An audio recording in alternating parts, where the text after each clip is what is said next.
بسم اللہ الرحمن الرحیم۔ السلام علیکم ناظرین، ویڈیو کا آغاز درود پاک سے کرتے ہیں۔ اللہم صلی علی سیدنا محمد بعدد کل دعائیں و دوائیں وبارک وسلم۔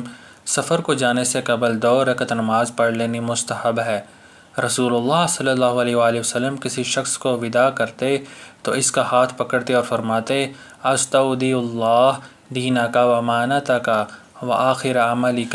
سواری پر بیٹھ جانے کے بعد آپ صلی اللہ علیہ وآلہ وسلم 3 مرتبہ اللہ اکبر کہتے، پھر یہ دعا فرماتے: سبحان الذی سخر لنا ھذا وما کنا لہ مقرنین وإنا الی ربنا لمنقلبون۔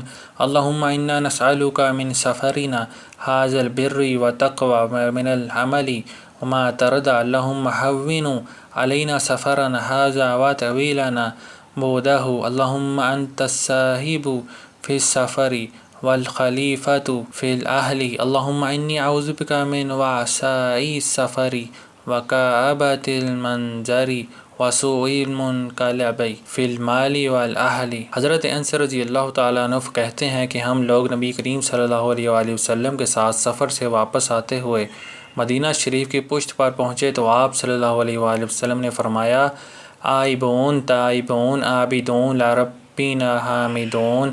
ہم واپس آنے والے ہیں، توبہ کرنے والے ہیں، عبادت کرنے والے ہیں، اپنے رب کی طرف آنے والے اور اس کی تعریف کرنے والے ہیں۔ یہ کلمات آپ صلی اللہ علیہ وآلہ وسلم برابر فرماتے رہے یہاں تک کہ آپ مدینہ شریف میں داخل ہو گئے۔ اور آخر میں تمام دیکھنے والوں سے گزارش ہے کہ اس ویڈیو کو صدقہ جاریہ کی نیت سے لائک اور شیئر کریں اور چینل کو سبسکرائب کرنا نہ بھولیں۔ شکریہ۔